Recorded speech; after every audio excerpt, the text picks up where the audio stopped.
Bonjour à toutes et à tous et bienvenue. Aujourd'hui, je vous amène dans une réflexion très profonde aujourd'hui pour vous aider dans la mise en place de vos solutions d'intelligence artificielle à travers mon projet, à travers le grand projet d'envergure sur lequel je travaille et qui suscite de l'intérêt, bien évidemment, de la part d'un très grand nombre de structures étatiques et même privées. Alors, nous allons répondre aujourd'hui à une question fondamentale, critique et très pointilleuse sur la manière dont il faudrait s'y prendre pour consommer des millions et voire des milliards de data. Donc, imaginez que vous êtes une entreprise, vous avez des millions de données, de jeux de données, de datasets, de connexions via des bases de données différentes, mais en grande quantité. La question est de savoir comment est-ce que vous branchez vos IA, vos agents intelligents à ces données-là de manière organisée, structurée, pour que la consommation des données auprès des utilisateurs soit plus fluide et plus compréhensible. Donc c'est cette question à laquelle je vais répondre aujourd'hui à travers mon projet. Le projet sur lequel je travaille s'appelle donc Niambot.ai. C'est un agent intelligent qui permet de consommer toute la donnée publique française, toute la donnée de l'État, toute la donnée administrative, bref, à partir du moment où cette donnée fait référence à l'État français, à la France, d'accord, à un service administratif, à une démarche à faire, à une donnée qui référence le territoire français ou la vie du quotidien d'un citoyen ou d'une personne vivant en France, cet agent intelligent est mieux câblé, mieux structuré et plus efficace qu'un simple ChatGPT ou Claude par ailleurs utilisé seul. Donc c'est vraiment dans cette optique-là que j'ai créé. Je suis en train de terminer évidemment la phase de conception de build cet agent intelligent. Alors, nous allons voir ici, donc, à travers ce que je suis en train de mettre sur pied, comment j'ai réussi donc à consommer toute la donnée française. Je précise bien, toute la donnée française. Je reviens avec l'exemple très typique, d'accord? On va aller sur le site DataGouv. DataGouv, entre autres, c'est la plateforme des données publiques françaises. C'est-à-dire que toutes les données publiques de l'État sont mises à disposition ici sur cette plateforme DataGouv, évidemment, en fonction des catégories. Et dans le catalogue, vous avez ici quelques chiffres qui vous montrent l'ampleur de la donnée française. Ce n'est pas assez suffisant, mais c'est déjà assez volumineux pour vous montrer à quel point ce que je m'apprête à vous montrer est extrêmement critique dans la mise en place d'un système d'intelligence artificielle via un agent intelligent qui sera en mesure, capable de consommer de manière structurée, de manière intelligente la donnée française. Donc, il y a la plateforme DataGouv, évidemment, mais il y a aussi toutes les pages du service public qui pourraient par ailleurs abriter plusieurs autres informations dans les démarches administratives, le renouvellement d'un titre de séjour, d'un passeport, d'une carte d'identité, le droit à ses droits, enfin oui, pour la retraite, etc., etc. Donc c'est toutes ces informations-là, ok, qui ont été en mesure d'être mieux structurées par mon agent intelligent. Parce qu'aujourd'hui, en l'état, par exemple, si vous posez la question à un outil tel que ChatGPT, donc, vous prenez ChatGPT, par exemple, vous lui posez cette question, je viens de perdre mon emploi, qu'est-ce que je dois faire? ChatGPT va faire ce qu'on appelle la recherche web. Donc, aller sur des pages web de Google Chrome pour indexer et trouver des relations sémantiques et vous donner une réponse structurée, évidemment. Mais c'est de la donnée qui n'est pas forcément toujours à jour, compte tenu du fait que vous ne savez pas si les sites sur lesquels ChatGPT va se référencer pour récupérer cette donnée-là, si ces sites-là sont mis à jour, de quelle date les données en question, d'accord? Et surtout, par ailleurs, il pourrait avoir des incohérences ou des fausses informations. L'inconvénient, justement, avec un ChatGPT utilisé seul dans ce cadre-là, c'est que vous allez avoir des informations généralistes, des informations qui ne vont donc pas être forcément, la plupart du temps, être au cœur de votre réflexion. Parce que, comme je le disais, ChatGPT ne fait que de la recherche web.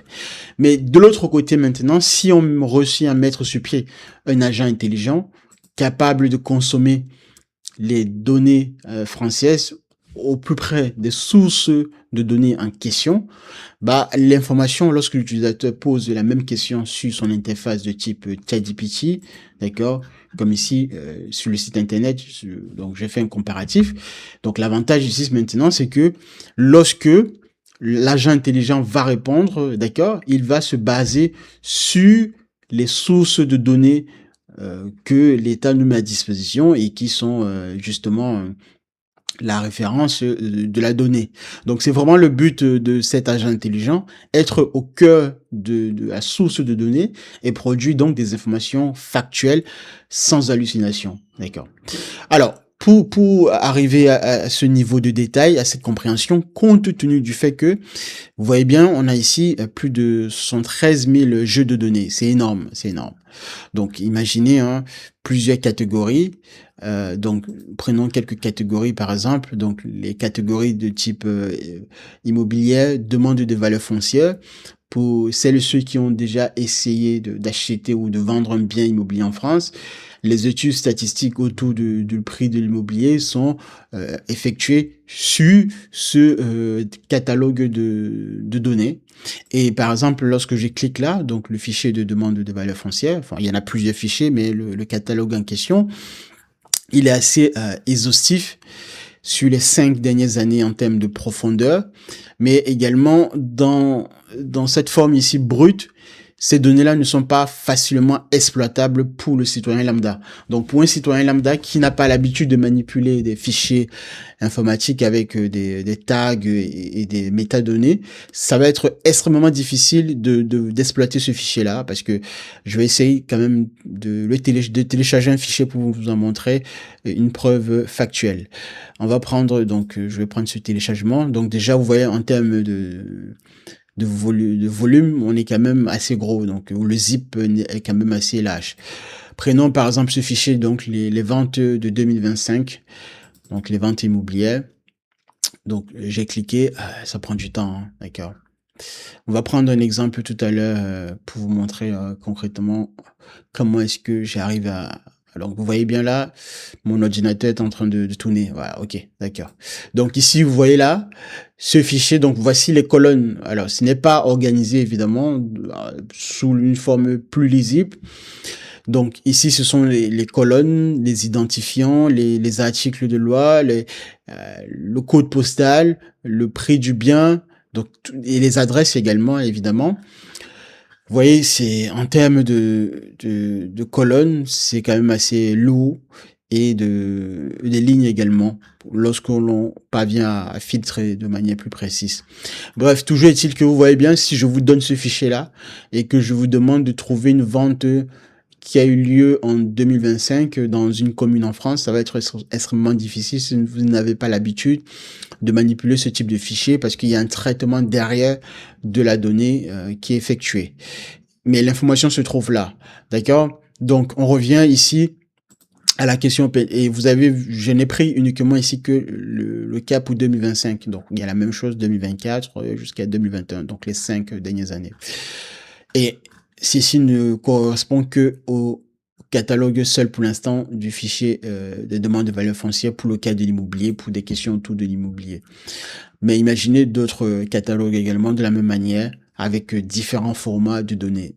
Toujours dans ce sens-là, c'est pour vous dire que c'est extrêmement donc fastidieux, ok, de dire à l'utilisateur que ouvre ton interface ChatGPT, pose une question et demande à ChatGPT d'aller faire une combinaison de tout l'ensemble des datasets de manière cohérente, de manière structurée pour répondre à la question de l'utilisateur, compte tenu du fait que la question de l'utilisateur pourrait faire appel évidemment au croisement de plusieurs sources de données. Donc c'est vraiment l'enjeu. Je ne fais que vraiment exposer la difficulté pour des IA tels que ChatGPT ou Claude seul ou Mistral, d'accord, dans le coin isolé, d'arriver à être en mesure de vous répondre de manière factuelle en utilisant les sources de données concrètes et de manière structurée. Donc c'est cette problématique à laquelle j'ai répondu. Ok, on va voir par la suite un test de manière factuelle, mais ici vous pouvez déjà aller sur le site internet d'accord, vous allez pouvoir tester l'application, enfin, à travers votre connexion. Mais avant cela, il y avait donc l'aspect ingénierie à vous présenter parce que mon background, je viens du monde de l'ingénierie. Après, donc après avoir fait classe préparatoire scientifique, MPSI, PSI, et donc aujourd'hui en tant qu'ingénieur IA, je me dois de vous donner cette méthodologie-là qui vous permettra, quelle que soit la dimension ou la quantité de vos données en masse, il est impératif de mettre sur pied un plan d'architecture en amont pour consommer la donnée de manière structurée et de manière plus intelligente. OK? Donc ici, la donnée publique française, c'est une ressource stratégique et bien sûr une complexité massive. Donc c'est quand même un maillage assez très très complexe. Comment arriver à consommer cette donnée-là? Bah, il faut définir ce qu'on appelle une architecture de raffinage. OK? Ici, j'en ai construit cette architecture-là sur 5 couches. Donc, il y a le socle ontologie de référence. Je définirai après qu'est-ce qu'on met par là comme thème, en fait. La couche des métadonnées, la couche sémantique, la couche ontologique en soi, et la couche de réponse. Donc, la dernière couche, celle à laquelle l'utilisateur a accès à partir de son interface user-friendly. Donc ici, la couche ontologique de référence, c'est quoi? C'est, vous partez du principe que toutes les données de l'État ou toutes les données que vous avez, et particulièrement ici des données que l'État nous met à disposition, j'ai construit 18 concepts, d'accord? Donc c'est 18 concepts qui référencent le périmètre d'explication et de catalogue de la donnée. C'est-à-dire que, quelle que soit la question qu'un utilisateur pourrait poser, je peux dire que cette question-là touche au maximum à 18 concepts. Donc, il n'y a pas plus de 18 concepts au-delà duquel je pourrais dire, bah, ta question posée n'est pas dans la liste des 18 concepts que j'ai définis. Donc, les concepts ici, donc la démographie, la population, le logement, l'économie, l'emploi, l'éducation, la santé, l'urbanisme, l'énergie, la sécurité, les risques, etc. D'accord? Donc, quelle que soit la question qu'un utilisateur va se poser comme question ou sur son interface de type ChatGPT, la question fera référence forcément à minimum à un des concepts ici et au maximum à 18 de ces concepts. Donc, première chose déjà, il faut arriver à définir ces 18 concepts-là. OK? C'est ce qu'on appelle donc l'ontologie de référence. Alors, pour celles et ceux qui ont peut-être fait des études en philosophie, l'ontologie définit également aussi la question autour de l'être, en fait, d'accord? Lorsqu'on étudie l'être dans l'aspect de l'humain, mais également, enfin, de l'humain, du vivant, de manière générale, on parle également de l'ontologie. Et ici, d'un point de vue mathématique et d'un point de vue exploitation dans notre cadre, l'ontologie de référence donc va définir le cadre maximal dans lequel on se situe pour définir toute question de l'utilisateur. OK? Ensuite, donc, on va passer à la couche des métadonnées. OK? Donc, après la couche ontologique, on passe maintenant à la couche des métadonnées. Qu'est-ce qu'on y met ici fondamentalement? Donc, c'est le processus qui consiste à cataloguer, d'accord? Pour chaque dataset, on va définir, enfin, on va mettre à côté, y apposer, juxtaposer le titre de la description des jeux de données. Donc, pour un fichier que j'extrais, je vais dire, bah, ce fichier, juste son en-tête, il correspond au fichier de demande de valeur foncière, par exemple. OK? Qui a publié la donnée, d'accord? Est-ce que c'est l'État ou est-ce que c'est un organisme qui travaille en relation avec l'État ou de quelle nature est cet organisme en fait? Qui est la personne qui a publié la donnée, d'accord? C'est aussi pour des raisons de confidentialité, de, de fiabilité également, ok? Le format disponible des données. Les données sont-elles disponibles sous quel format? Du CSV, du PDF, du Excel, bref. Est-ce que c'est des données très complexes à compiler? Donc, en termes de format, c'est vraiment ces questions-là que l'on juxtapose aux métadonnées, juste devant le fichier qu'on dispose. Comment on fait pour accéder au jeu de données, donc aux métadonnées en question? Est-ce que c'est pas des accès sécurisés, donc de type API ou autres, ou des authentifications, O2 par exemple? Donc c'est ce qu'on appelle juste des métadonnées. Pour l'instant, à ce niveau de détail, on n'est pas encore au cœur fondamental de la donnée, mais on est juste dans la définition de ce que va contenir la donnée dans le futur. Ensuite, après la couche des métadonnées, on passe à la couche sémantique. La couche sémantique, maintenant, c'est de quoi parle réellement la donnée. D'accord? C'est bien beau de dire, par exemple, que j'ai un fichier dont le titre s'appelle, par exemple, fichier de demande de valeur foncière.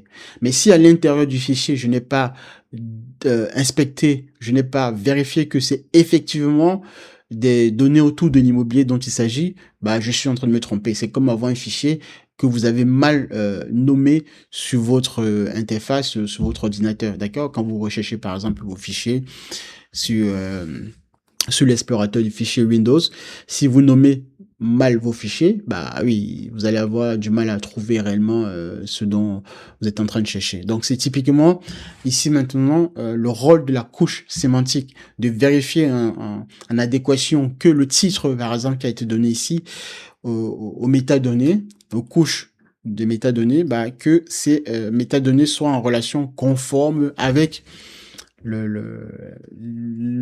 réelle description de la donnée. OK? Donc, c'est vraiment, on inspecte ce qui est à l'intérieur du fichier, dans le format du fichier, de quoi parle vraiment la donnée en question. Donc, ça, c'est la couche sémantique. Maintenant, après la couche sémantique, on passe maintenant à la couche ontologique. Vous voyez bien, il y a une différence entre le socle ontologique de référence ici à la couche ontologique.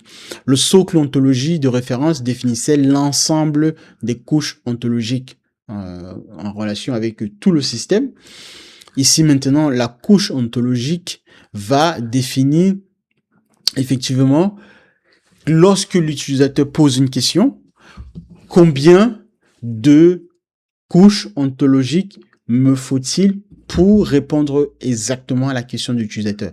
Donc, la question de l'utilisateur touche à combien de concepts? OK? Un utilisateur qui pose une question ici, bah, sa question, pour y apporter une réponse fiable, il faudrait que je m'intéresse à l'aspect emploi et également à l'aspect du territoire. Évidemment, c'est logique pour nous, en tant qu'humains, pour quelqu'un de logique, entre guillemets, mais pensez-y en termes de machine, c'est pas si facile que ça, c'est pas si évident. Il faut permettre au grand modèle de langage d'arriver à inférer sur le fait que l'utilisateur, lorsqu'il pose une question sur la recherche d'emploi en France, bah, en fonction de sa ville et en fonction des services disponibles de l'État, France Travail, bah, vers quel service le diriger le plus rapidement et facilement pour apporter une réponse à ces questions. Donc, c'est vraiment dans ce sens-là. Donc, est-ce que pour répondre à la question de l'utilisateur, j'ai besoin uniquement d'un aspect, donc de sa question qui est basée sur l'emploi ici, ou bien de l'autre côté du territoire, ou bien des deux, d'accord? Et après, maintenant, des recoupements vont s'effectuer pour aller récupérer les jeux de données en relation avec ces différents concepts. C'est vraiment le rôle de la couche ontologique ici. Bah, maintenant, une fois, si vous avez compris tout cela, vous avez donc compris comment on arrive à mettre sur pied une architecture capable de répondre à toute question de l'utilisateur compte tenu eu égard à tout ce que je vous ai dit auparavant sur la complexité de données, sur la définition des concepts, etc. Avec évidemment des scores de confiance, la sélection des sources et des connecteurs et l'accès à la donnée, évidemment. Donc c'est vraiment ce que j'ai mis en place et je vais vous faire une démonstration pour vous montrer à quel point, quand on a bien compris les enjeux, on est capable donc de mettre sur pied ce genre d'architecture. Alors, donc, revenons ici à l'agent intelligent. Alors, pour l'instant, ce à quoi vous avez accès, c'est une version bêta pour l'instant. Ok, je précise bien pour l'instant parce que évidemment, je suis toujours en cours de test et de construction. Mais vous pouvez déjà, dans un premier temps, tester et voir à quel point il y a une grosse différence entre un ChatGPT et mon agent intelligent. Donc, voici déjà quelques conversations que j'ai déjà pu mener au sein de l'agent intelligent. Vous pouvez vous connecter et vous allez avoir également la même chose que je vois ici sur mon écran, ok? Et donc, on va prendre par exemple une question ici. Alors, je vais prendre une question ici, test. Ok, alors j'avais ici, on va prendre plusieurs questions. Alors, j'avais pas, ok, annulé, non, ok. Donc, on va prendre cette question, ok. Je vais vous montrer deux situations. Je compte, comme je disais tout à l'heure, donc je reviens ici. L'agent intelligent sera accessible sous le format MCP, sous le format modèle contexte protocole, parce que ce sera le plus simple, puisqu'aujourd'hui vous utilisez déjà des agents,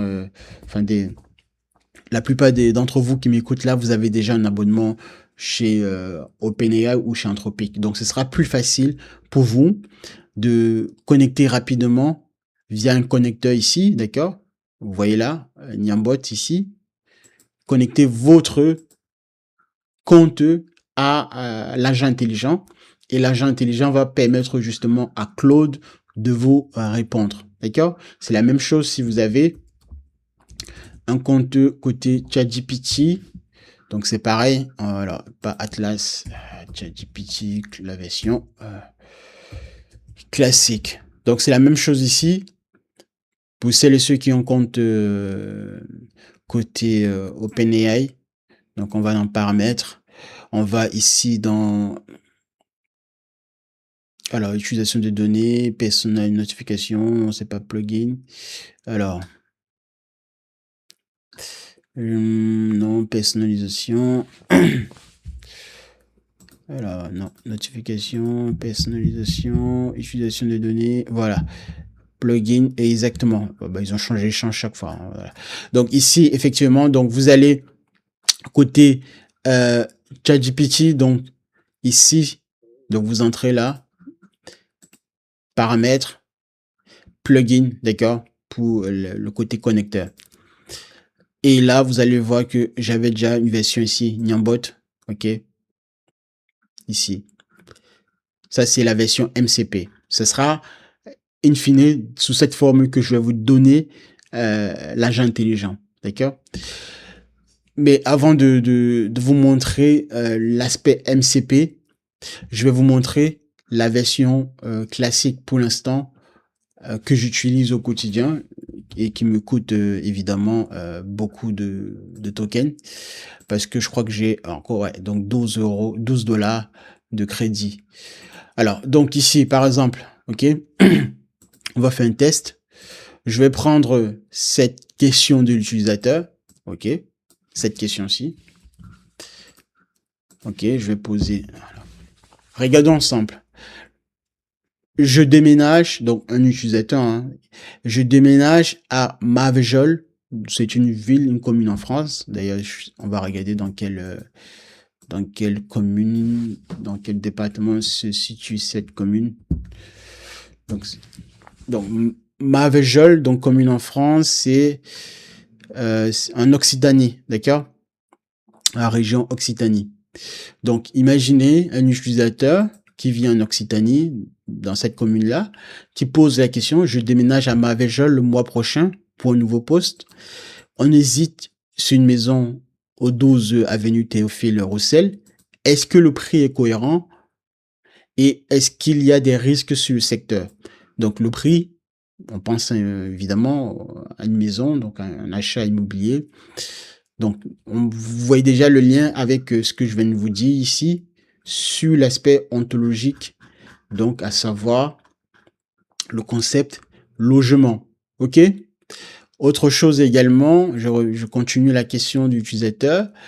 Est-ce qu'il y a des risques sur le secteur? Les risques, donc on parle ici évidemment le lien entre l'immobilier et la sécurité du territoire. D'accord? Voilà, attendez, je vais brancher mon ordinateur. Je vais mettre en chargeur parce que j'ai plus assez de batterie. Voilà, hop.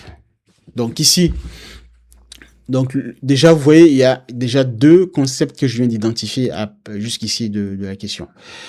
Ensuite, je dois aussi refaire ma carte d'identité qui a expiré. Donc, pièce d'identité. On parle de quoi ici? Évidemment, une démarche administrative.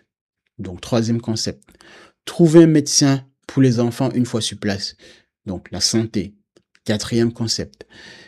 Et ma femme est infirmière, elle cherche du travail là-bas. Donc, il y a le travail et il y a aussi l'aspect nature du travail. Donc, c'est vraiment, donc, vous voyez que au fur et à mesure, ce sont donc, tout ce que vous voyez là se retrouve dans l'emploi, le logement, la santé, l'immobilier, donc, et la sécurité et les risques. D'accord? La mobilité également, les services publics, puisque pièce d'identité. Donc, c'est pour vous dire que derrière ce qui va se passer, donc, et vu qu'on va cumuler un loyer, le temps de vendre, est-ce qu'on aurait droit à des aides, d'accord? Donc, effectivement, vous voyez encore, donc des aides de services publics. Donc, c'est vraiment dans ce cadre que l'agent intelligent a été conçu, d'être en mesure de comprendre fondamentalement la question de tout citoyen français ou toute personne qui vit en France tout simplement, en France ou à l'étranger, mais à partir du moment où vous souhaiterez avoir des informations sur la situation, votre situation en France, et compte tenu des données françaises, bah, cet agent intelligent est beaucoup plus pressé. En l'état actuel, si je pose cette question de manière intégrale à ChatGPT seul, sans mon agent intelligent, ChatGPT ne fera que de la recherche web et vous répondre de manière générale. Maintenant, ce qui va se passer ici, c'est que mon agent intelligent, ici, il y a quelques menus de suggestions pour aller plus rapidement, pour des questions plus rapides et habituelles, mais pour des questions vraiment précises et personnalisées, vous entrez directement votre question et vous lancez la requête et on va voir ce qui va se passer. Donc ici, maintenant, ce qui va se passer, c'est quoi? C'est que l'agent intelligent va aller donc comprendre déjà votre question, évidemment. Donc il va comprendre, il va ensuite dresser un plan d'action, ok, sous forme de logique agentique, d'accord. Résolution, donc Mavéjol, il faut qu'il comprenne où est-ce que ça se situe, pardon. L'analyse de prix d'immobilier à Mavéjol, etc. Chercher les offres d'emploi, simuler les droits aux aides d'appel, et donc il déroule maintenant le plan au fur et à mesure, ok. Donc il a déjà identifié Mavéjol, où est-ce que ça se situait, d'accord. Vous voyez là, hop. Il va chercher les données DVF, d'accord. Donc, il va interroger le dataset DVF pour les prix, et puis il va chercher les démarches autour du renouvellement de la pièce d'identité, etc. Voilà. Donc, c'est vraiment le but fondamental de cet agent intelligent d'être au cœur de la réflexion des données françaises. Et vous voyez bien que il est en train d'exploiter le fichier DVF. Il le fait tout seul, hein, d'accord. Donc, tout ce que vous avez vu ici là sous forme de brouillard, d'accord, c'est lui qui va le comprendre. Vous n'avez rien à faire, ok. Les données sont là, mais il faut apporter justement cette réflexion de penser la donnée, d'accord. Bah, il continue son travail, et etc. Donc voilà, il y a rien à faire, ok. Et les fiches de service public pour les démarches administratives et des textes de loi sur Légifrance également. Donc il va chercher les données, d'accord, etc. Voilà. Donc, il va bien, j'ai l'information nécessaire pour construire mon plan d'action. Je dois maintenant, publier le plan complet avec toutes les démarches identifiées sur la partie Légifrance pour l'adresse mentionnée par l'utilisateur. Donc, en amont ici, il avait déjà récupéré le bon dataset du DVF. Donc, la ressource, vous pouvez la retrouver, d'accord? Donc, il a réussi à reprendre la ressource, d'accord? Et identifier uniquement les colonnes qui nous intéressent. Voilà, on ne prend pas toutes les colonnes. Donc et le plan d'action, il vient de le dresser. Alors là, donc il continue. Hop, il vient de terminer sa démarche. Ok. Donc là, hop, vous voyez là qu'il a terminé. Là, au niveau, quand il termine, il vous fait une synthèse. Ok. Donc voyons comment est-ce qu'il a réussi à répondre à l'utilisateur. Donc le plan d'action. Ok. Donc, identifier la commune, analyse du prix du DVF et risque, recherche des démarches officielles, chercher des offres d'emploi, infirmier à Mavejol, simulation des aides, publier le plan d'action complet, c'est ce qu'il a fait, et vérifier et conclure. Donc voilà, donc deux recherches services publics, donc les fiches, donc recherche services publics, pièce d'identité, je peux cliquer, hop, ça me renvoie ici, ok. Carte d'identité d'un mineur, renouvellement en cas de perte. Donc j'ai des liens pour aller retrouver les fiches donc en question par rapport à ma question, enfin en question par rapport à ma requête, ok. Donc passeport, etc. Donc c'est à vous vraiment de prendre ce qui vous convient, mais vous avez toutes les informations. Euh, Au niveau de la recherche dataset, au niveau de DataGouv, il peut identifier d'autres informations, ok. Et c'est lui qui conclut si c'est manquant ou pas, etc. Ok. Les offres d'emploi en France, donc il a trouvé 20 offres trouvées, ok, ici, et il vous les mentionne. Et deux recherches structurées au niveau des soins. Bon là, il y avait rien en tant qu'information. Ok. Autre chose également, sur les fiches services publics, l'aide personnalisée au logement, puisque la question il faisait référence. Autre chose également sur euh, tout ce qui est santé, sécurité, ok, achat d'un produit, quand on fait appel à l'inspection du travail. Donc c'est vraiment en fait tout ce qui est en relation par rapport aux questions. Donc il est temps même, puisqu'il est beaucoup plus intelligent même que la question de l'utilisateur, parce que derrière la question du utilisateur, il y a des questions sous-jacentes que l'agent intelligent pourra identifier et donc permettre à l'utilisateur d'explorer si besoin d'autres informations autour de sa requête. Donc ça, c'est vraiment, ce sont des informations cachées, enfin, pas directement, on va dire, en relation avec la question du utilisateur, mais l'utilisateur peut les ouvrir et aller voir si il en a besoin ou pas. Mais tout ce qui est affiché d'emblée, c'est vraiment la réponse concrète à l'utilisateur. Donc, au niveau du déménagement, d'accord. Donc, on a vu Mavéjol, d'accord. Vous déménagez à Mavéjol, donc Lozère, d'accord. Donc, vous voyez, on était ici Mavéjol. Ici, donc on est ici en Mavéjol est une commune française située dans l'ouest du département de la Lozère. Ok, d'accord. Et la région c'est Occitanie. Donc il a réussi vraiment à comprendre cela. Et donc il propose à l'utilisateur. Alors j'ai pas. Donc il propose à l'utilisateur ce qu'il devrait faire pour voilà être en accord avec sa requête posée. Donc première chose. Au niveau des APL, cumul loyer ancien et nouveau en période de transition. D'accord. Bon, ça à vérifier parce que ça dépend effectivement de votre situation personnelle. D'accord. Pour l'instant, l'agent intelligent n'a pas vocation à entrer dans vos droits sur votre compte. Mais par ailleurs, il vous affiche une mention de vérifier. D'accord. Donc, c'est une démarche administrative à faire. Et ensuite, vous pouvez voir ici renouvellement carte d'identité qui a expiré. Donc, la mairie de Mavéjol, d'accord. Je peux cliquer, hop, mairie de Mavéjol, d'accord. Donc, il m'envoie directement sur la page de la mairie en question par rapport à ma requête. Donc, on est au cœur de l'information, d'accord. Les trois documents requis. Apportez votre ancienne carte d'identité, photo d'identité, voilà, photomaton, etc. Et donc, justificatif de domicile, une quittance de loyer, enfin, ou facture EDF, ça devrait suffire. OK? Voilà. Vous pouvez cliquer également ici, mairie Mavéjol. Autre chose également, déclarer votre changement d'adresse à la sécurité sociale et à la location, d'accord? Donc, c'est vraiment, donc, vous voyez bien que il répond à chaque demande. Voilà, effectivement. Analyser la cohérence du prix de la maison et évaluer les risques, d'accord? Alors, le site ici est inaccessible.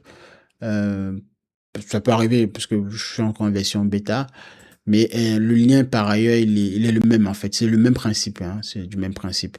Les trois documents requis et trouver un médecin généraliste et un pédiatre pour les enfants, ok.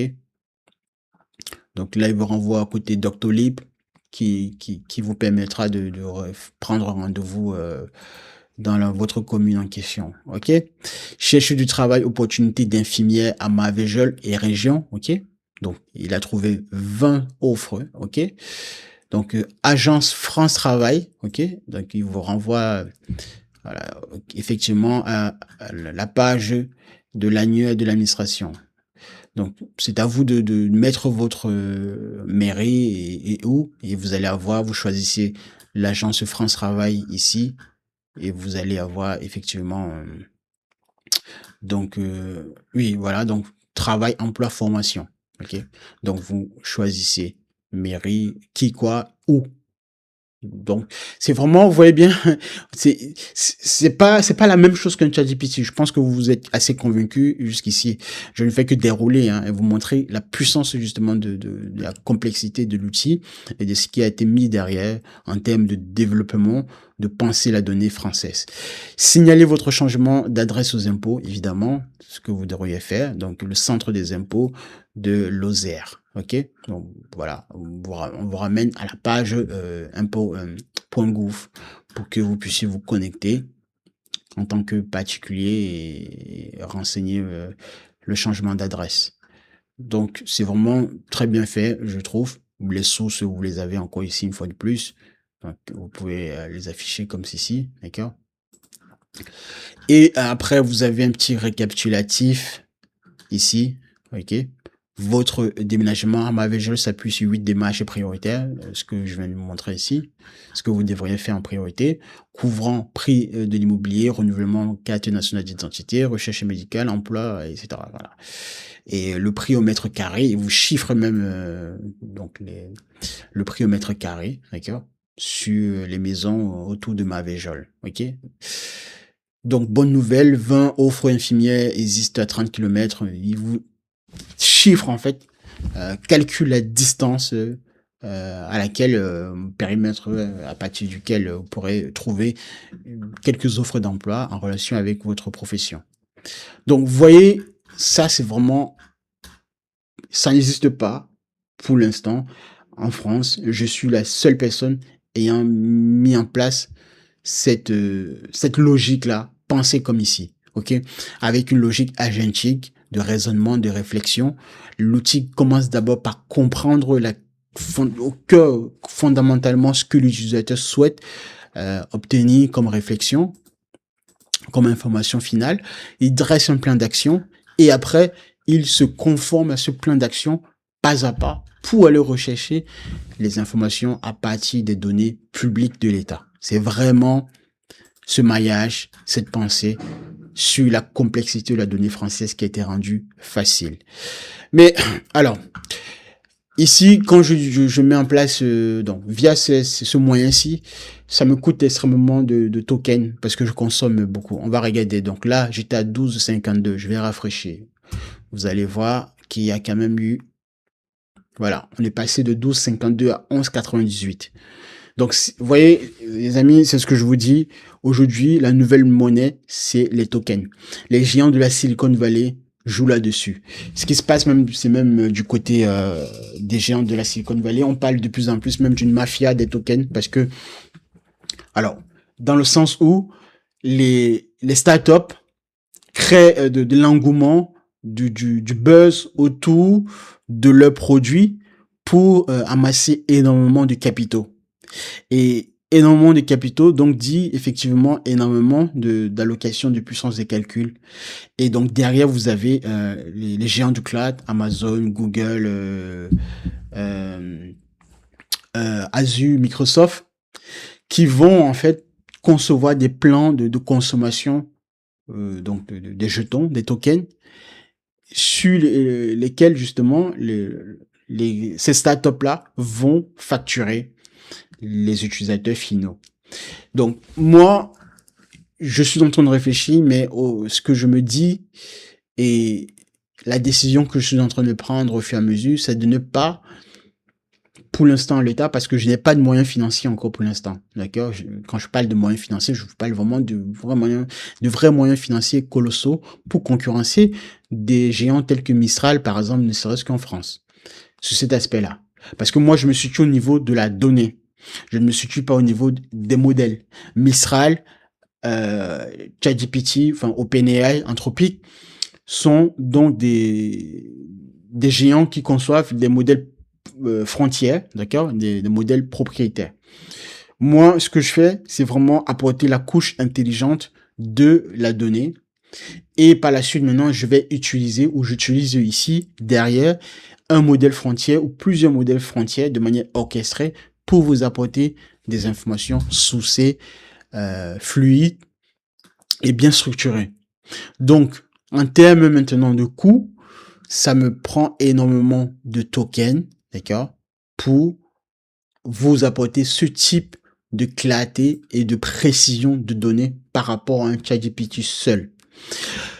Mais je suis en train de penser une solution alternative pour vous proposer également le même type de degré, de niveau de clarté d'information. Simplement, l'inconvénient, c'est que vous n'allez pas avoir cette logique, enfin, ce visuel agentique sur l'aspect tel que moi je l'ai défini ici, avec ma propre vision de pensée. Vous allez plutôt avoir la vision, donc celle des modèles propriétaires. Mais ça reste tout autant aussi bien. Pourquoi? Parce que ça tombe bien au fur et à mesure, euh, au fur et à mesure qu'on avance. Vous voyez bien que les modèles deviennent de plus en plus puissants. Donc aujourd'hui, l'administration américaine, Donald Trump a laissé qu'on utilise maintenant Fable 5. Donc plus les modèles vont avancer, mieux ce sera pour moi parce que à travers maintenant le modèle contexte protocole, donc l'aspect de se connecter via des connecteurs ou des plugins, ici, ça va vous permettre d'obtenir le même niveau de réponse que j'obtiens ici sur mon écran, enfin que je vous ai montré là, sur votre interface, puisque je pars du principe que vous utilisez déjà pour la plupart d'entre vous soit ChatGPT ou soit Claude. D'accord? Donc c'est vraiment dans ce sens-là. Donc on va faire le test maintenant sur cet aspect-là, concret. Alors, pour faire le test sur cet aspect concret, j'ai besoin de repartir. Je développe par ailleurs, évidemment, avec un outil d'agent intelligent, avec Cloud Code ici. Donc, pour développer ici, donc je vais prendre je vais relancer le serveur et on va faire le test. Donc là, hop, euh, je vais reprendre la dernière version. Donc ici, Niambot. Donc là, je vous montre, hein, demain quand ce sera disponible pour vous, d'accord? Ce que vous ferez chez vous, c'est vous allez directement vous connecter à votre compte ChatGPT ou Claude comme aujourd'hui. Vous, donc pour les utilisateurs côté Claude, c'est vous cliquez sur ce plus, vous y allez ici sur connecteur, vous cherchez gérer les connecteurs, vous allez ajouter un connecteur ici, d'accord? Lorsque ce sera disponible, vous allez cliquer sur parcourir les connecteurs, ok? Donc ce sera ici, c'est le même modèle comme aujourd'hui avec l'App Store, vous avez un iPhone, vous cherchez à installer une application, vous allez dans l'App Store, vous tapez le nom de l'application et vous avez donc la boutique des applications. C'est conçu de la même manière et comme également aussi dans le Google Play Store. Donc ici, puisque je suis en phase de test et de développement, j'avais déjà une première version. Bon, puisque l'URL ici n'est plus la bonne, je vais désinstaller, d'accord, je vais supprimer et je vais réinstaller, évidemment. Donc, il me dit supprimer Niambot, ok, je supprime, d'accord. Donc, Niambot, je précise bien, vous voyez bien, c'est vraiment, donc, c'est vraiment l'agent intelligent, ok. Donc, c'est réussir à connecter l'agent intelligent à un modèle propriétaire de manière à ce que ce modèle propriétaire s'appuie sur des données de Niambot pour répondre à l'utilisateur. Donc, je vais supprimer. Ok, ça a été supprimé. On va donc, rajouter maintenant, puisque j'ai pris une nouvelle URL du serveur. Donc, je fais ajouter un connecteur personnalisé. D'accord, mon nom ici. Donc, je mets Niambot. Ok. L'URL du serveur, donc MCP, distant modèle contexte protocole. D'accord. Donc, c'est cette URL. Je vais rajouter. Enfin, alors, Par ailleurs, hein, je précise bien, je vous montre cette URL de manière confiante parce que en fait, elle change toutes les 2 minutes. Donc, si vous utilisez cette URL juste après cette vidéo, vous n'allez rien avoir. Donc, je suis confiant à ce niveau-là. Donc, pour des questions de sécurité, évidemment, pour celles et ceux qui pourraient penser que je montre ça de manière au hasard. Non, non, c'est vraiment parce que je ne crains rien en fait. Voilà. Dès que cette vidéo sera terminée, cette URL, ou même après quelques temps, cette URL va ne va plus émettre en fait de réponse quoi. C'est ce qu'on appelle le TTL, le time to live. Ok. Donc la durée de vie d'un composant ou d'un appel tout simplement. Donc pour l'instant, comme je suis en phase de développement de test, je n'ai par ailleurs pas encore installé les aspects de paramètres avancés, donc tels que Auth2 et le secret key par ailleurs. Donc on va valider, d'accord, je vais faire ajouter, ok. Donc, vous n'êtes pas encore connecté à Niambot, je vais cliquer sur connecter, ok. Vous voyez bien, il m'affiche l'URL. Moi, je passe par la passerelle ngrok que j'ai l'habitude d'utiliser, mais il y a d'autres passerelles, Cloudflare et tout le reste, ok. Donc, je fais connecter. S'il veut bien, évidemment. Alors, qu'est-ce qui se passe? Ok, un instant. Voilà, connecté à Niambot. Vous voyez? Donc là, il est connecté. Donc, je vérifie, hein. Toujours vérifier. Donc là, hop, connecté. Et je fais gérer. Je fais Niambot ici. D'accord? Vous voyez bien qu'il est. Donc, c'est puisque déconnecté masqué, donc ça veut dire que c'est connecté. Il y a 17 outils, d'accord? Entre guillemets, les 17 concepts. Analysez bien, oubliez, recherche d'emploi, recherche d'un texte de loi, un délai silence vaut accord pour les lois et tout le reste, la législation française, les fiches du service public, bref. Donc, c'est vraiment tout ce qui pourrait être amené à toucher une question de l'utilisateur. Alors, ce que je vais faire maintenant, c'est valider l'approbation. Nécessite une approbation. Donc voilà, je fais toujours autoriser, puisque j'ai confiance, évidemment, à ce connecteur. D'accord? C'est mon application, c'est moi qui l'ai développé. OK? Donc, vous voyez, quand j'ai cliqué sur toujours autoriser, tout a basculé. Donc, si à cet état nécessite une approbation, vous voyez bien que je dois valider à chaque fois chaque outil. Donc là, toujours autorisé, nécessite une approbation et là, bloqué. Donc, comme j'ai confiance, je sais de quoi je parle, je sais ce qui a été mis derrière, je vais toujours autoriser pour que tout passe à toujours autorisé. Donc, quand c'est comme ça veut dire quoi? Ça veut dire que lorsque donc le connecteur est connecté, est branché au modèle que j'utilise à l'heure actuelle, Fable 5, ça veut dire que quand l'utilisateur va poser une question ici, c'est le modèle Fable 5 côté anthropique qui va décider de la pertinence ou pas de récupérer, d'utiliser un des connecteurs qui se trouve ici pour apporter une réponse à l'utilisateur. Tout à fait. Donc, c'est-à-dire que si je déconnecte, ok, ça reste le même principe. Simplement, comme j'ai déconnecté mon connecteur de Fable 5, donc anthropique, donc le modèle Fable 5 ne va pas utiliser mon connecteur. Même si, pour autant, la question du utilisateur pourrait faire appel à mon connecteur. Parce que j'ai déconnecté, évidemment. Donc, c'est débranché. Mais par contre, si je branche, donc je reconnecte à nouveau, donc, si la question du utilisateur, en termes de pertinence, nécessite le fait que elle doit utiliser un de ces connecteurs, c'est le modèle qui va décider. D'accord? Je ne décide de rien. Parce qu'il est assez intelligent. C'est la raison pour laquelle je vous disais que cette forme est beaucoup plus meilleure au fur et à mesure que les agents intelligents, les modèles frontières passent des gaps au fur et à mesure, donc deviennent de plus en plus puissants dans leur compréhension des questions de langage naturel. Donc, c'est dans ce sens-là qu'on va l'utiliser. Et donc aussi, autre chose que je rajouterais, c'est que si ici, dans votre connecteur, vous voyez bien qu'il y a 17 outils. Si je je valide donc tous les outils, mais sauf par exemple l'outil recherche d'emploi. Donc je mets par exemple au niveau bloqué. Vous voyez bien que si le modèle Fable 5, en identifiant, on va reprendre, alors on va prendre la même question de tout à l'heure. Donc là, l'utilisateur pose cette question, ok?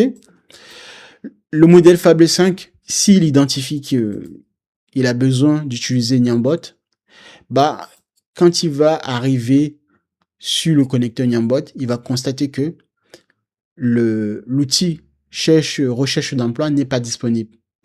Donc, il ne peut qu'utiliser tout ce qui a été autorisé. Et ce qui n'a pas été autorisé ne peut évidemment pas être utilisé. C'est tout à fait logique. Mais il est important de bien tout brancher pour vous assurer que la question de l'utilisateur va toucher tous les concepts et tous les outils à sa disposition pour que le modèle puisse apporter une réponse fiable. Ok, donc je vais remettre à toujours autorisé. D'accord. Donc c'est vraiment important de préciser ce genre d'informations. On va revenir maintenant ici. On va lancer la même requête que vous avez vu tout à l'heure. Maintenant sur l'interface de l'utilisateur d'un utilisateur qui utilise déjà aujourd'hui un abonnement. Moi j'ai un abonnement Pro Max. Son abonnement Claude ou côté OpenAI. Voilà. C'est dans ce sens, dès que j'aurai terminé, évidemment, vous n'allez pas à copier des URL bizarres sous cette forme par ailleurs, d'accord? Ça, ce sera très transparent pour vous. Ce sera quelque chose de très très simple, plus facile à manipuler, évidemment, et à rajouter. Donc, on va lancer ici. Je relance là. Donc, même chose. Donc, même question que tout à l'heure, mais maintenant en utilisant l'aspect modèle contexte protocole. Donc, vous voyez bien que Fable 5 est en train d'identifier les outils qu'il devra utiliser. OK? Donc, je peux cliquer sur résultat. Donc, il utilise mes outils. Analyser bien immobilier risque. D'accord? Donc, il est en train donc, c'est lui qui sélectionne la liste des outils dont il a besoin dans les 17 outils-là que je vous ai présentés tout à l'heure. Quels sont les outils les plus pertinents pour apporter une réponse à l'utilisateur? C'est vraiment dans ce sens-là. Trouver administration compétente, d'accord? Bon, il faudrait que dès que ce sera terminé, il faudra bien que je renomme bien les phrases et les outils. Mais c'est vraiment, vous voyez bien, donc N pour Niambot, donc pour mon agent intelligent, d'accord? Donc, chercher emploi. Au fur et à mesure, donc là, ici, il n'a pas trouvé, donc il refait un nouveau test, donc voilà, pour s'assurer qu'il récupère bien l'information de l'outil. Donc, derrière ce qui se passe là, c'est le modèle qui fait des appels aller-retour avec mon agent intelligent, avec les serveurs de mon agent intelligent pour récupérer les informations et puis vous les affichez. D'accord? Donc là, il vous affiche maintenant au fur et à mesure les informations que mon agent intelligent a reçu à traiter, mais à renvoyer maintenant sur votre interface de type Claude ou ChatGPT, etc. Ou Mistral, par ailleurs. C'est le même principe. OK? Donc tout ce que vous voyez là, ce sont les informations de mon agent intelligent. D'accord? Et Claude ne fait que vous les afficher. Donc, regardons ce qui est au-delà de la réponse en elle-même. Il faut déjà que je vous montre clairement bien ici ce qui s'est passé derrière. Donc, même chose. Donc, Gabriel, donc c'est moi, Gabriel, c'est mon compte, d'accord. Donc, voilà, Gabriel. Donc, Fable 5, dans sa réflexion, il dit, Gabriel demande à propos de la ville de Mavejol, il a besoin d'utiliser l'outil Niambot qu'il a construit, d'accord, et spécifiquement pour l'analyse du prix de l'immobilier, donc l'analyse du prix autour des valeurs, des demandes de valeurs foncières. L'aspect ici, santé, d'accord, la localisation d'un médecin, la recherche d'emploi, et simuler les aides, d'accord, et il va donc combiner ces outils-là. Donc, Claude dit, I need to call tool search first to load them before I can use them. OK? Donc, il a besoin d'appeler les outils de recherche en amont et pour les charger et avant de répondre à une question précise, quoi, avant de les utiliser de manière cohérente. Donc, c'est ce qu'il fait maintenant au fur et à mesure, à chaque fois. Find tools. OK? il appelle chaque outil dont il a besoin par rapport à ce que moi, je lui propose. Donc au fur et à mesure comme ça, vous avez vu, il a appelé différents outils, analyser bien immobilier, recherche des démarche, trouver une administration compétente, trouver un professionnel de santé, etc., etc. Donc c'est vraiment donc les ontologies donc que je vous ai présenté tout à l'heure, les concepts en question qu'il a utilisés parce que je les ai bien définis et donc il a été en mesure de les combiner de manière structurée compte tenu de sa puissance. Donc Fable 5, je rappelle, c'est le tout dernier modèle puissant côté anthropique. OK? Et donc maintenant, ce qui se passe à chaque fois que il appelle un outil en question, vous avez donc la query, donc la question et la réponse maintenant que l'outil renvoie. Et ce sont maintenant, au fur et à mesure comme ça, une agrégation des réponses de chaque outil appelé qui va constituer la réponse finale avec la mise en contexte sur l'écran de l'utilisateur. OK? Donc, le bien au 12 avenue Théophile Roussel, dans la question de l'utilisateur, d'accord? Le prix du marché le prix médian acté en 2024 dans le fichier de demande de valeur foncière est de 1600 € par mètre carré. Donc, pour une maison basée sur 33 ventes réelles sous ce DVF. C'est vraiment des ventes réelles dans le catalogue des demandes de valeur foncière du fichier de 2024. Donc, on est vraiment, si vous y allez ici, donc en 2024, ici, vous téléchargez ce fichier-là qui ressemble à quelque chose que je vous ai montré tout à l'heure, comme ici, là. Vous allez constater que, si vous traitez évidemment très bien les données, mais il le fait à votre place parce que j'ai pensé toute la logique dans la conception et dans la création de cet agent, d'arriver à comprendre facilement ici, quelle que soit la commune en France, le prix de l'immobilier au plus près de son adresse postale. On est clairement à ce niveau-là de détail. On n'est pas uniquement au niveau de la commune. Donc, on est vraiment au plus près. Donc, c'est vraiment ce qu'il fait et dont il arrive donc à comprendre que sur 33 ventes réelles de sous ce DVF, le prix médian acté en 2024 de 1600 € par mètre carré. Donc, il fait encore mieux que ça. Et donc, il y a 7 ventes réelles à moins de 200 mètres de l'adresse avec une médiane locale de 1577 € par mètre carré. Donc, c'est ce que je vous disais tout à l'heure, effectivement. Et dans la même rue, donc dans la rue même, le 15 avenue Théophile Roussel, donc la maison à 88 mètres carrés vendue à tel prix. Donc, je sais pas à quel point je pourrais vous le dire de manière autre, mais je pense que vous comprenez la puissance de la data. Mais au-delà de la puissance de la data, c'est surtout ceci qui est essentiel. Ce maillage de rendre la complexité vraiment très facile, lisible et bien structurée à travers ces couches, ces différentes couches d'ontologie. Donc, je reviens ici et bien sûr, derrière, mes connaissances et mon niveau en informatique et en logique mathématique pour bien penser tout cela. Parce que beaucoup pensent que c'est Claude qui va concevoir ce système-là. Ce n'est pas Claude qui conçoit ça. Claude n'est que un agent qui vous permet de développer plus rapidement. Mais si vous ne savez pas quoi demander à Claude de manière structurée, de manière bien pensée, Claude Code ne pourra pas y arriver. C'est pas son but en fait. Voilà. Pour celles et ceux qui n'ont toujours pas compris réellement l'intérêt fondamental d'un outil d'agent coding, son rôle n'est là que pour vous permettre d'aller plus vite.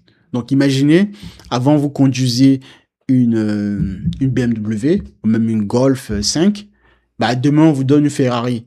En termes de vitesse, s'il n'y a pas de limitation sur l'autoroute, vous irez beaucoup plus vite. Et si vous savez évidemment bien conduire, donc vous n'allez pas faire d'accident et donc vous irez beaucoup plus vite et vous allez arriver beaucoup plus vite à destination. C'est la différence fondamentale entre les personnes comme moi, les expérimentés, les personnes expertes et des nouveaux novices là d'ailleurs qui parlent en longueur de journée de Claude Code, etc., mais qui ne comprennent pas réellement ce qui se passe. J'ai déjà fait plusieurs vidéos pour vous expliquer concrètement ce qu'il y a derrière ces agents intelligents en termes de capacité de compréhension, en termes de modèle d'embedding, en termes de vectorisation, comment ces outils sont câblés pour comprendre réellement ce que vous demandez. Mais en amont, c'est à vous de comprendre le travail pertinent de la donnée, d'accord, de l'architecture des données, d'accord, pour concevoir un système efficient, efficace et fluide pour la machine. Parce que, autre chose également, des fichiers comme ça, d'accord, c'est énorme. Ça coûte énormément de temps de traitement pour la machine. Donc, il y a un temps il y a une problématique de résilience et d'amélioration de la vitesse du traitement. Et améliorer ces aspects-là requiert de vous l'inspection minutieuse de la donnée pour trouver l'information, permettre au modèle Fable 5, d'autant plus, à trouver rapidement l'information en un temps record. C'est vraiment tous ces aspects-là, entre autres. Il y en a encore plein d'autres aspects derrière qui sont cachés que je pourrais malheureusement pas tout dévoiler en une seule vidéo. Donc, il parvient à trouver effectivement donc le prix d'un bien situé dans la rue en question. Donc ça c'est l'aspect donc prix immobilier. Après il y a l'aspect donc les risques du secteur, donc géorisque en fait, d'accord. Géorisque c'est vraiment donc la plateforme de l'État qui permet de vérifier les risques inhérents à un secteur, à un territoire de la République donné quoi ou en question. Donc tout ce qui est inondation, séisme, tout le reste, d'accord. Donc ça, vous, au niveau de la commune, il est capable d'aller faire des inspections donc, au niveau de la commune et vous dit ce qu'il en est réellement des éboulements de terrain, des chutes et tout le reste, d'accord. Et du niveau évidemment, d'accord. Pour la pièce d'identité, même chose par ailleurs, etc. Donc en fait, je ne fais que parcourir ce qui vous a déjà donné quelque part ici lorsqu'on a utilisé l'agent sur sa forme classique, d'accord, et qui me coûte énormément de tokens, mais dont je vais déléguer l'utilisation de l'usage sous forme MCP. Donc c'est vraiment la différence fondamentale, ok. Donc ça va dépendre, mais je pense qu'in fine, ce sera beaucoup plus simple pour moi de vous donner sur cet aspect-là parce que vous utilisez déjà, j'en suis sûr, un compte ChatGPT ou Claude ou Mistral. Donc vraiment, vous voyez donc ici j'ai rajouté la possibilité pour l'utilisateur de cliquer donc sur des liens, d'accord, qui vont renvoyer aux sources externes par rapport à la question de l'utilisateur. C'est moi qui ai mis tout cela en place pour vous permettre de mieux lire votre réponse et mieux avoir votre information. Donc, pièce d'identité, médecin pour les enfants, donc l'annuaire santé. Je vous renvoie dans toutes les sources de données, d'accord, nécessaires pour avoir tout ce que... Alors, si ça veut bien s'afficher, hein, bon, ça veut pas s'afficher pour l'instant. Bon, je sais pas. Ça tourne toujours. Donc, c'est vraiment tous ces éléments-là que je me permets de vous afficher avec, justement, j'exploite également la capacité de réflexion du modèle propriétaire parce que le modèle propriétaire, comme je le disais, au fur et à mesure, il évolue. Donc, aujourd'hui, c'est Fable 5, mais demain, ce sera un autre modèle beaucoup plus puissant. Et en termes d'inférence, je vais prendre cet aspect de l'inférence du modèle par rapport à mes données pour vous apporter encore d'autres données plus précises. Donc, côté anthropique, aujourd'hui, quasiment, Fable 5 est l'un des meilleurs, si ce n'est le meilleur modèle pour l'instant. Et même si, évidemment, ça coûte énormément de coûts, quoi. Donc, c'est vraiment vous donner des informations plus précises. Et donc, tout ce que vous avez pu voir là. Donc ici, lorsqu'on a utilisé Fable 5, le système a identifié 15 offres actives sur France Travail. Alors, donc la différence entre 15 offres actives, ici on avait identifié 20 offres en tant qu'infirmière, d'accord. Donc sur un périmètre de 30 km. Donc à voir évidemment donc l'aspect actif et l'aspect également périmètre 30 km. Donc c'est vraiment dans ce sens-là et vous pourrez cliquer directement. Même chose pour aller évidemment voir si l'offre est toujours disponible. D'accord? Vous avez vu que donc voici une offre par exemple qui a été trouvée. Donc plutôt que de vous dire d'aller sur internet, de rechercher, de taper offre en tant qu'infirmier dans la commune, je ne sais pas où, dans votre commune en question, ici à Mavéjol, bah, c'est le système qui le fait à votre place pour identifier les offres actives et en correspondance avec votre demande. C'est beaucoup plus précis, vous allez beaucoup plus vite avec la précision des réponses. Et maintenant, donc, vous voyez bien le prix, enfin le salaire à la fin du mois, en fonction, enfin quelques caractéristiques de l'offre. Le marché local est clairement demandeur, donc voilà, elle devrait avoir le choix, pardon. Donc la femme de la question de la personne qui a posé cette question, ok? Donc voilà typiquement une question donc naturelle qu'un utilisateur, enfin une personne en France pourrait poser et pose tous les jours sur son interface de type ChatGPT ou Claude. Mais par ailleurs, qui n'obtient pas des réponses aussi précises, aussi sourcées, aussi confiantes, avec un tel niveau de fluidité que le fait de connecter un modèle propriétaire de type Fable 5 avec mon agent intelligent Niambot. D'accord? Et là, je vous garantis que je suis qu'à l'aspect expérimentation, mais lorsque j'aurai terminé clairement, ce sera encore notre niveau de degré de fluidité et de précision de la donnée inégalée. D'accord? Bon, je vais m'arrêter là. Je pense que j'en ai assez tout dit et je vous ai montré réellement tout le projet, l'aspect général du projet et en quoi consiste vraiment cette idée-là. Donc, c'est le même principe. Ici, j'ai utilisé Claude, mais demain, ce sera la même chose. Je ne veux pas juste dépenser mes tokens, mais ce sera la même chose. D'accord? Vous y allez sur, si vous utilisez ChatGPT, vous irez plugin. Là, hop. Bon, là, j'avais déconnecté. Bon, voilà, Niambot. OK. On va modifier la description. OK. Non, pas du tout ça. Modifier le nom. Même chose, non, annuler. Alors, par contre, ouais, je serai donc obligé de supprimer parce que l'URL a changé, d'accord? Et remettre l'ancienne URL, enfin la nouvelle URL. Alors, je vais mettre ça à jour une fois ici. Alors, je vais passer. Donc, on va faire autoriser les actions à faible machin. Oui, bah, écoute. Général.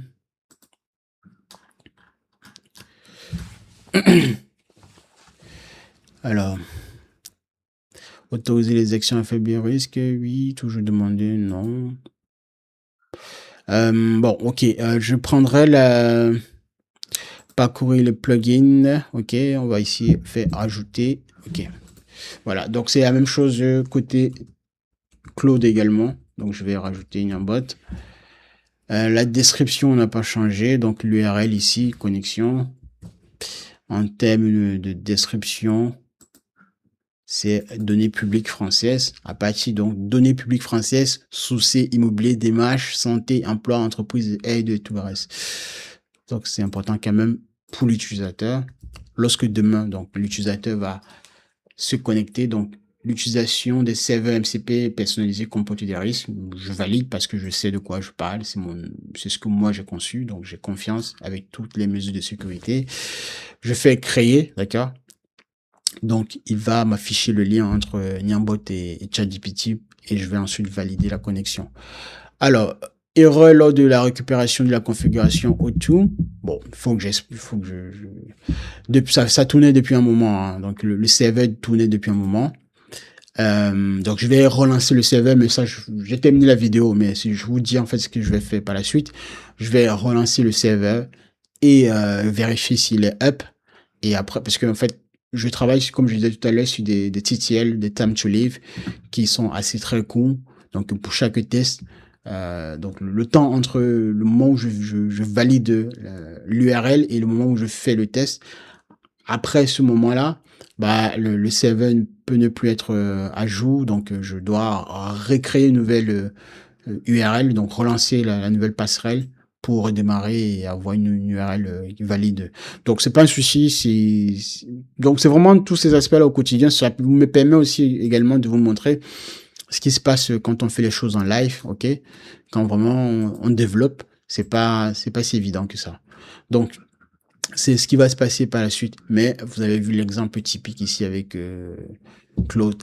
Demain, si vous, pour les utilisateurs qui ont Mistral, alors je n'utilise pas Mistral tous les jours, mais ce sera le même principe puisqu'ici vous avez donc sur Work, vous partez dans Contexte, mes connecteurs, vous rajoutez, donc vous cliquez Ajouter un connecteur. Vous allez cliquer sur Connecteur MCP personnalisé, même chose, donc je rajoute ici Niambot. L'URL, bon, c'est pas à jour, mais bon, je vous montre ce qu'il faudrait faire, comme tout à l'heure. Hop. La description, même chose également.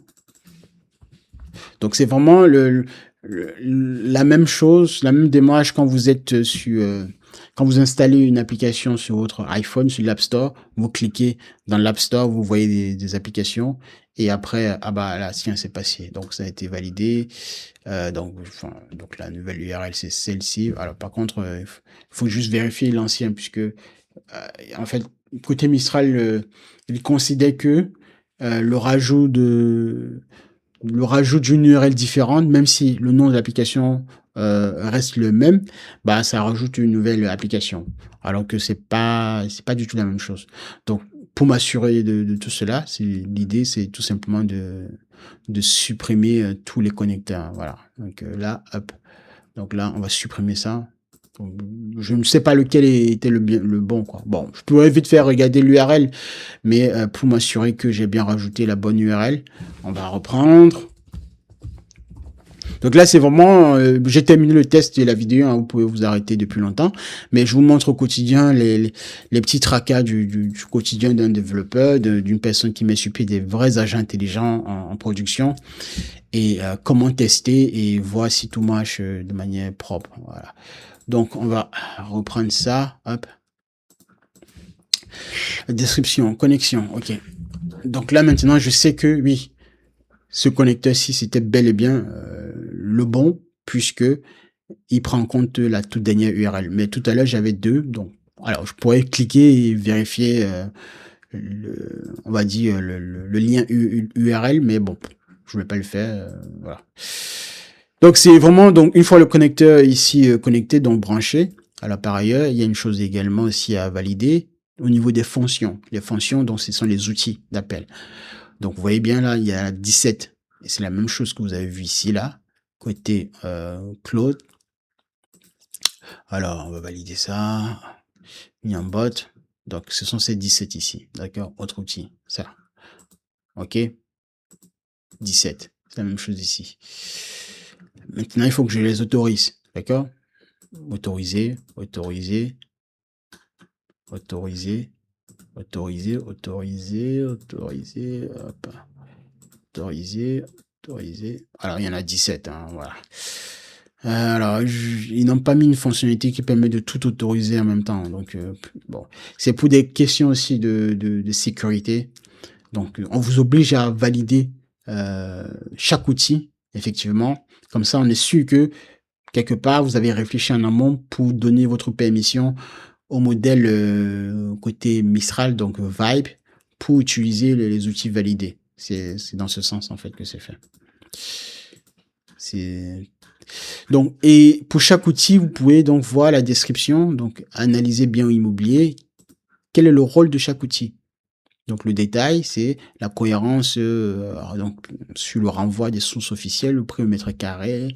Donc, en fait, lorsque cet outil est utilisé, on va rechercher des informations relatives au prix d'immobilier, des prix surface, faits, analyse, d'accord, prix verdict.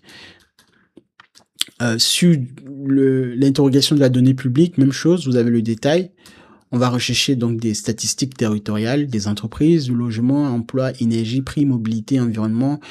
On cherche le bon jeu de données officiel sur DataGouv et bien d'autres plateformes que j'ai rajoutées derrière avec une base de données RAG, voilà, Virtual Augmented Generation.